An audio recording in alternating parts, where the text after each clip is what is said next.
Hey there, everybody. Welcome back to the WE3Live Clean Tech Innovation Series. I'm Dylan Lockwood, Senior Editor at CPrime. Happy to introduce this upcoming discussion about the economist's view on our clean tech data-driven future.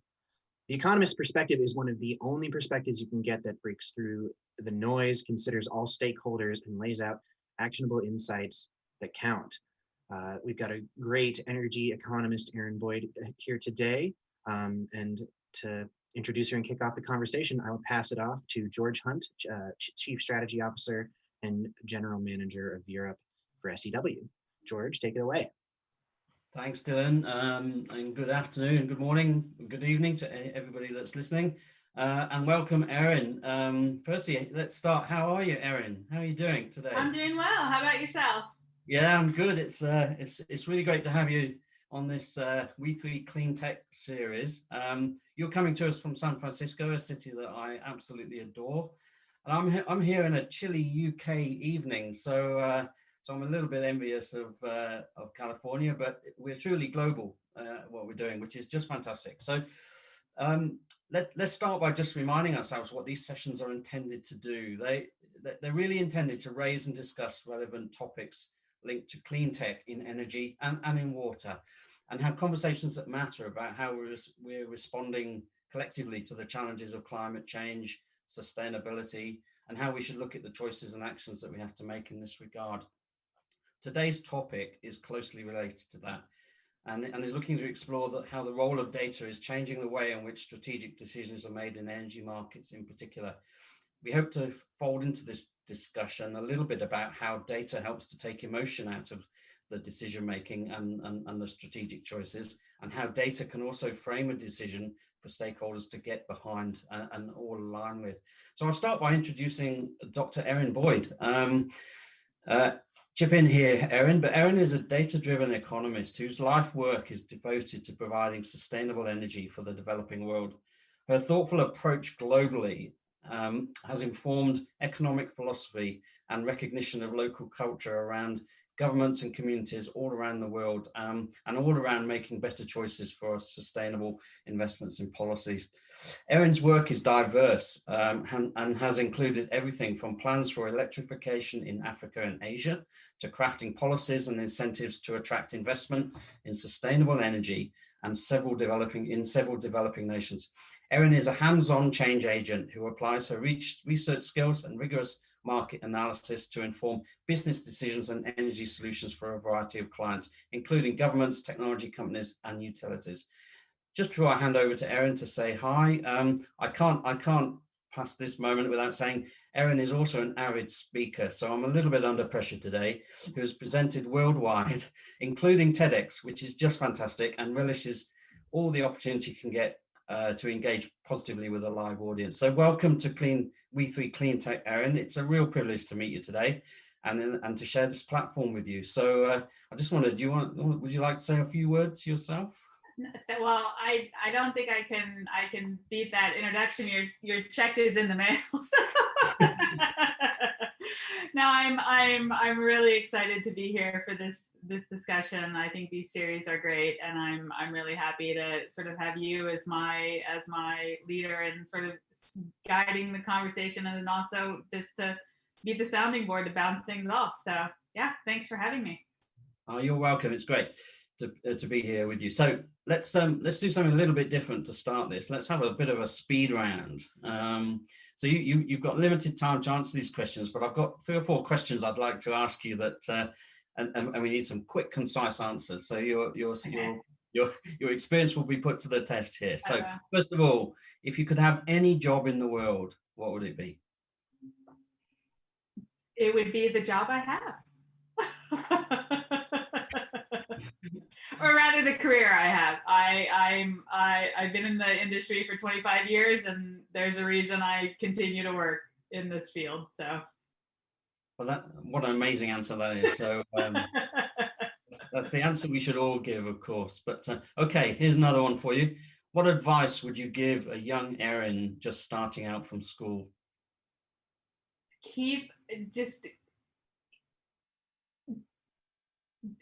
Be willing to go and do anything, and don't let anybody hold you back. So Yeah. follow the heart, be courageous. Yeah. I know they're supposed to be quick, but when I first got the chance to go overseas, my family was a little bit hesitant. And I almost listened to them, and I'm so glad I didn't. So I would tell anybody, just keep doing it. No, I love that answer. My own experience is a little bit like that. If you don't take your chances, Yeah. you don't know what you're going to miss and what adventure you're going to have. So Right. great answer. Right. Question 3 here. If you had a global billboard that 7 billion people on Earth could see, what would you put on it? So this one's a little bit timely, but please get vaccinated. Has nothing to do with energy, I know. If you can, and and don't have religious objections, which I fully support, please get vaccinated and get the world moving again. Very relevant, of course, today. And we were talking before we started about how important that was. So, okay, one more question, then we'll get to the meat of this topic. The last speed question is, what do you see as being the most disruptive technology looking into the future? I'm going to say fusion and and hydrogen. I felt like artificial intelligence was too easy, so. Or too obvious, rather. No, I think I wasn't expecting to say those things, but actually you really caught my imagination now, and they're absolutely the right things.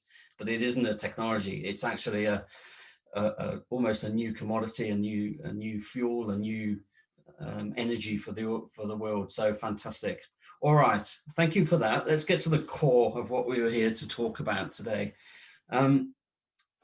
From my own perspective, I've worked with many types of professional people: engineers, strategists, accountants, investors, regulators, shareholders, innovators, disruptors, customers, and citizens.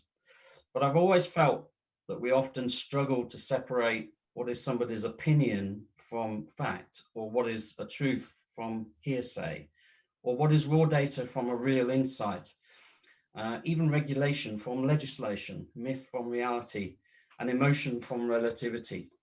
Sounds awful lot of things there, but what I've learned, and why I was really excited to be here with you today, is that it's really only the economist's view, I think, that can break down all of these things into what really matters, into insights, decisions, impacts, and consequences. So with that in mind, I'd really like to explore where you think economists fit in strategic decision making. Tell me about the role of an economist in critical infrastructure businesses like energy and water. Tell me about how you might break down some of those sort of various myths and opinions.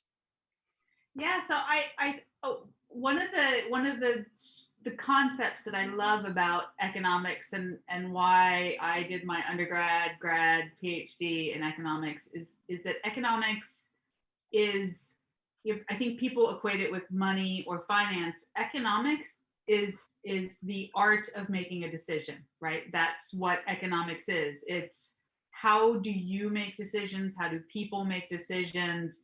And there are multiple layers within that.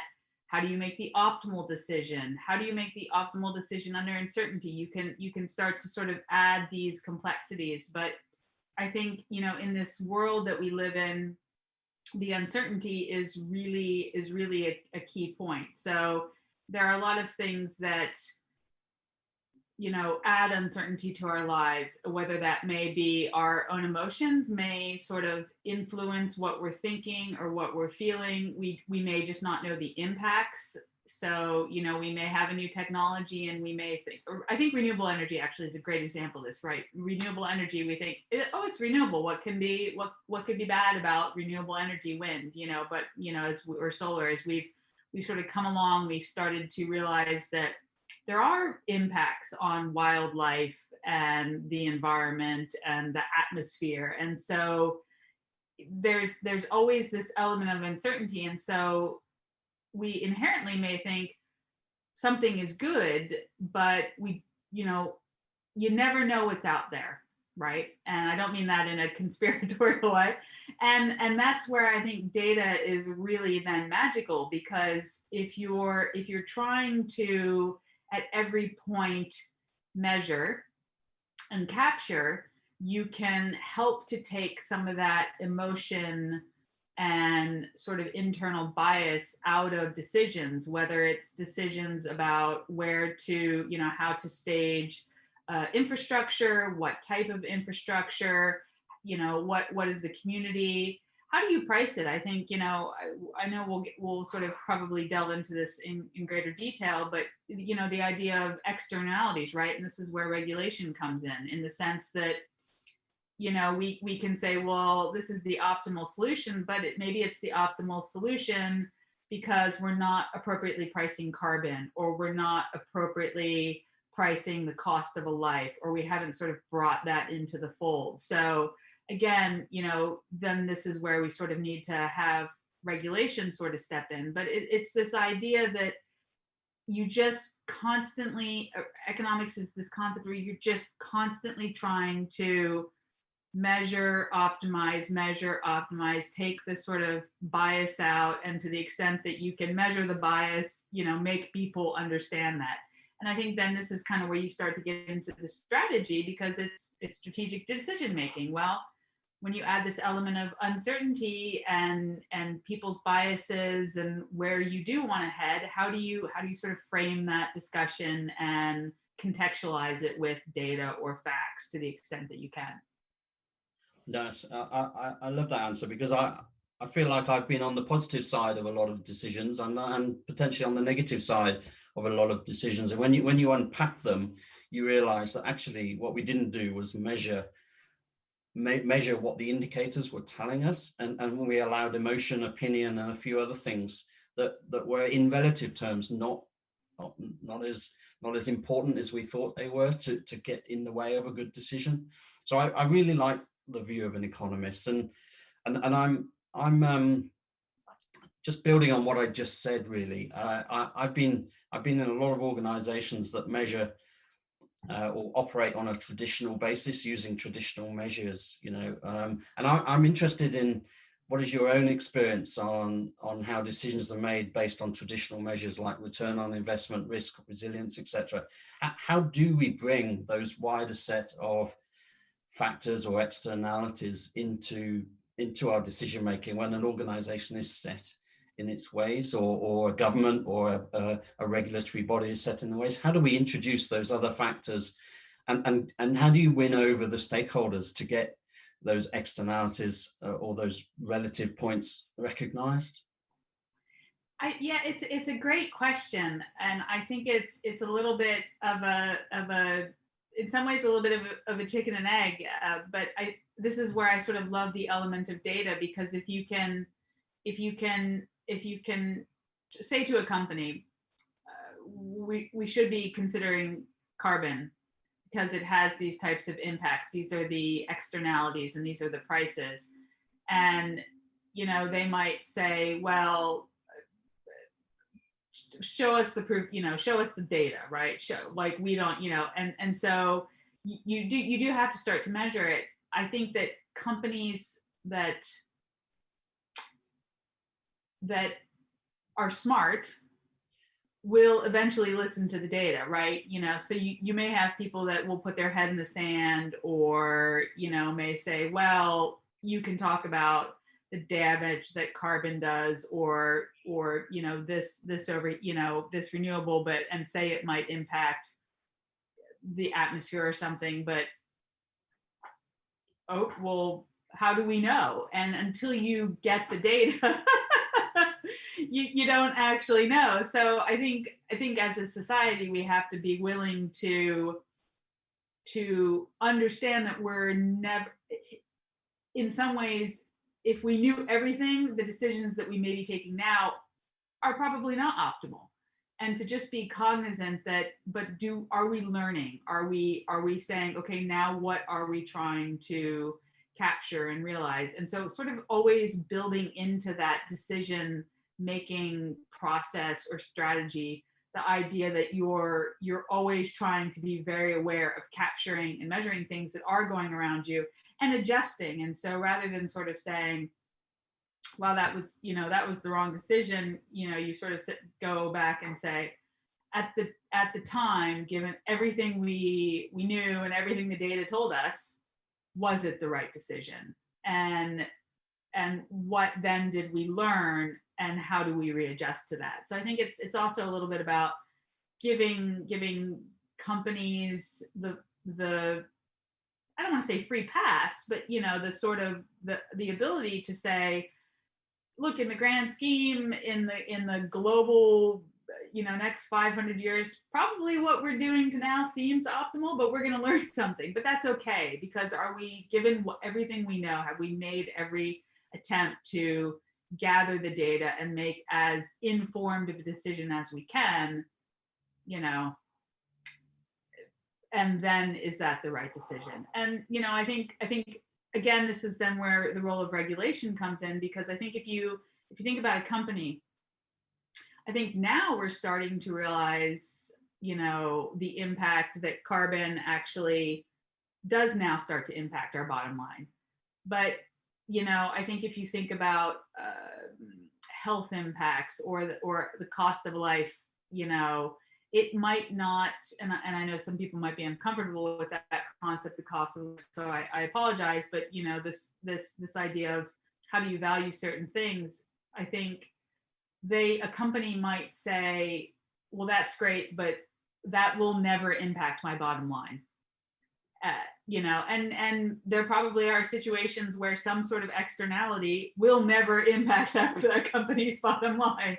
And again, then this is where I think it starts to get really important for government to come in and say, okay, but from a societal perspective, we know it's going to impact society's bottom line. And so I think there does tend to be this tension where, there might be some externalities that will never need or impact an internal decision. So I think there is that tension, but just allowing companies to just sort of be cognizant. I think I have worked with companies that they will, oh, the data is wrong, the data lies, and yes, you can measure things wrong, you can capture things wrong, but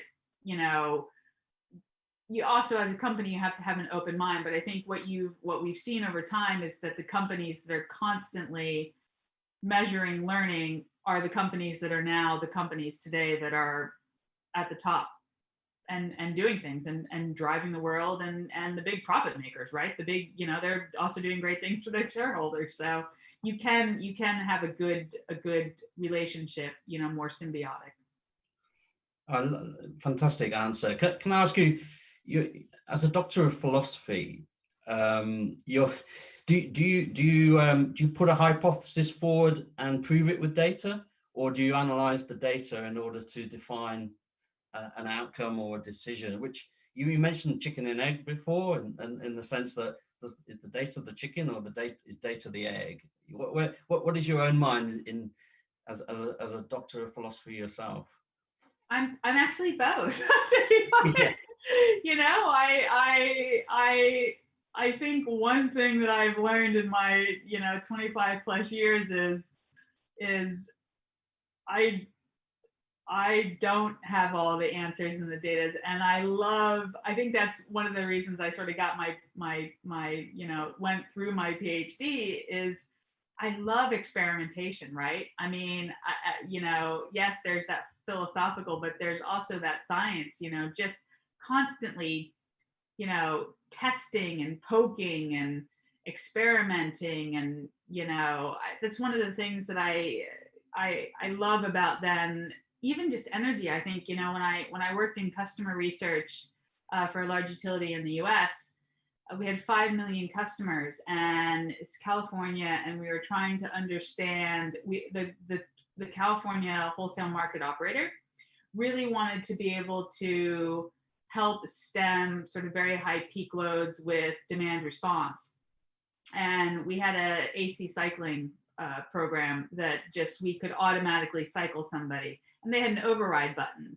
And so in 5 million customers, And so what we did was we set up a bunch of control and trials over the summer period, and we did things like, we're going to call this cohort 30 times over the course of the summer for 4 hours. We're going to call this cohort for 40 hours, but for 2 hours. We're going to call this cohort for, one time, but the whole day. And you know, at what point do people start to override their demand response? Because, as an economist, there was this theory that if you did lots of short AC cycling just during the highest peak, that people would be okay with that. But what we found is that even though people sort of in their home were comfortable, they just got annoyed. They were like, because they'd get an alert on their phone, and even if they knew it was only going to be for an hour, they'd be like, no, you've called me 30 times, I'm done. I immediately override it. And just, and so we learned, okay, there comes a point where now we need to flex, and so you can say, well, this is what the data has shown, and so we think, but just, you got to keep poking and testing and experimenting, No, thanks very much for that. I'm kind of interested in, we've got a question on the chat, which we'll come to in just a moment. But just coming back to, we're making some fairly bold choices around our energy mix, around the investment in our infrastructure, around various choices we're making around smart cities and electric vehicle infrastructure and electric vehicle deployments, etc. If you find yourself in front of a government body, investors, shareholders, regulators, senior leaders of really influential companies, what would you say to them in terms of how you might bring data into their decision making in a slightly different way than perhaps they're used to with some of the traditional measures? How would you bring that topic in, and how would you shape that conversation with them so that we will get a better outcome, and they'll have the courage to move forward? So what I have found to be a very effective strategy is to play a sort of what if game. And I think it helps frame, it helps put them in a mindset, because what I find too a lot of times is a lot of companies, a lot of these, we're going to do a high, low, and status quo, and if you just start to get them to just sort of do a, well, what if, what if we actually found that this, and almost do it in a very relaxed way, I think I have found that has been a very effective strategy, particularly where maybe you don't have all the data. So, a smart city is, I think, a great example, right? We can talk about, well, we think smart cities are great. Well, are they going to be great? I don't know, but well, imagine if they were. And just kind of, I probably shouldn't admit this, right? It's going to be videotaped, it's going to be recorded, but I think there's also an egotistical element to it as well. So, you sometimes can just sort of play that. Imagine if you're the one that had the foresight to, so it's definitely a challenge, and I think you also just have to understand that, I don't know, maybe this, I'll sort of throw a California thing in. I grew up on the East Coast in Philadelphia, and I've sort of become a California girl where sometimes I'm just not going to convince everybody. And that just has to be okay.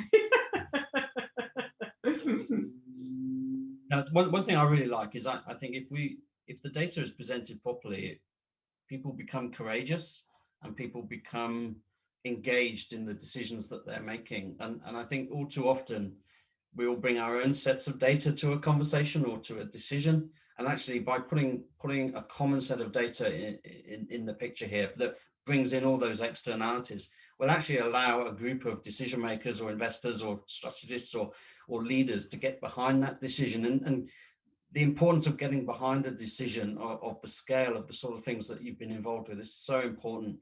So I'm just going to go to one of a couple of the questions that we've got on chat. Actually, before you get to the question, there's just, you made a really valuable point there, and I want to call it out because I think it's really critical. Is you said the word, it's something people can get behind, and I think that's really critical, because I think when you can give them that cover, where, look, at the time we thought, I think that's a really helpful strategy. So I wanted to,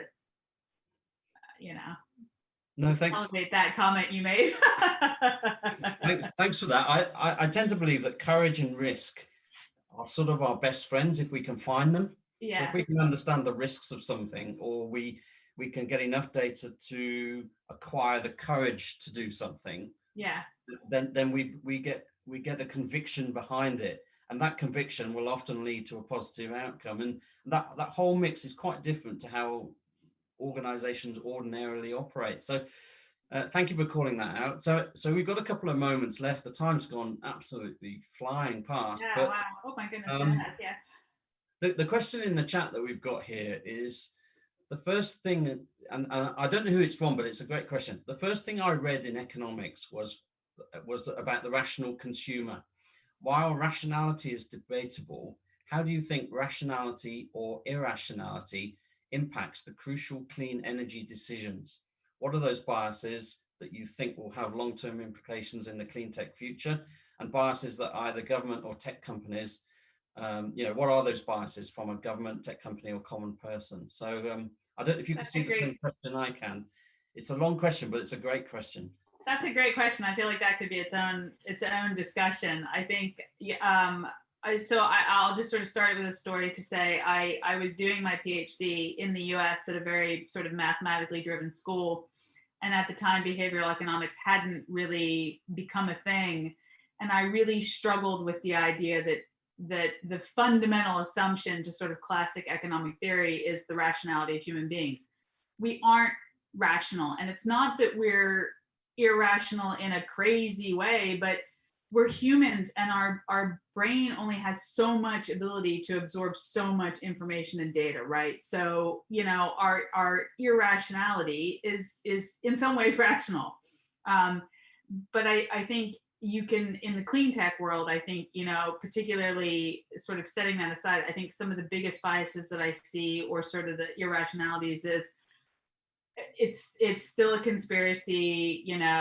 It's what about the jobs that are going to be lost? And you can sort of say, well, there'll be these jobs, but people don't, it's their own life. And that, if I'm in a coal mining community and I'm going to lose my job, I'm very frightened about the fact of, I don't understand how wind's gonna, and so I think just there are tons, and I think this is where you sort of need the government to step in and say, okay, we're going to retrain you, or we're going to, because that person's, in their sense, is being rational, but in it to us it looks irrational, right? But it's very rational in their brain. And so I think just that climate change doesn't, there's so many, I don't even know where to start. But yeah, I think it's going to continue, despite everything we've seen in the past year with the crazy weather and all of I think it's still going to be, even though now we're starting to develop more evidence, I think it's still going to be a very long haul that we're going to continue to fight for probably decades to come. No, I agree with you. Let's I can't believe how fast the time's gone, but let's finish on one question that we've got here, which is really great, and then we'll wrap it up. But the question is, how do we quantify the value of global citizens having better future access to energy and water outcomes? How do we quantify that value? And that's a great way to finish up our conversation. I think that's great. I think there's some great research out there where people have already just started to just say better health, not the extreme weather that we're having. We can, I think health is a big one. I think the impact on people's communities is a big one. We're starting to see that, and, to start to come and measure and see the impacts of that. So I think that's a great question, but I think we're starting to see a lot of evidence out there that if we don't do something now, it's gonna start to take a toll with unhealthy communities and the impact on people's health and, you know, their own lives now, where their shorelines now eating into their home, or, you know, snow in Texas and now our windmills are freezing. You know? So I think you're absolutely right. And as you were answering that question, it made me think about the United Nations Sustainability Development Goals. They're so powerful as a motivator for us all to get behind. And, you know, much of what we've been talking about today supports, you know, the attainment of those goals. So it leaves me to say thank you so much, Erin, for your time. I've really enjoyed it. I can't believe how fast 30 minutes has gone, but thanks so much. Thanks so much for sharing all of that experience and all of that insight and the passion that you have for this as well. So thank you very much. Again. Thank you for having me. It's been great. No, likewise. And I'll hand back to Dylan, if that's okay, just to wrap this up. Thanks, George. And thanks to everyone who attended. If you missed parts of the conversation, there will be a video on Swapcard in YouTube later today. And make sure to check out that YouTube channel to see the rest of the series that we've recorded so far. And we'll see you all next Thursday. Thank you and have a good day.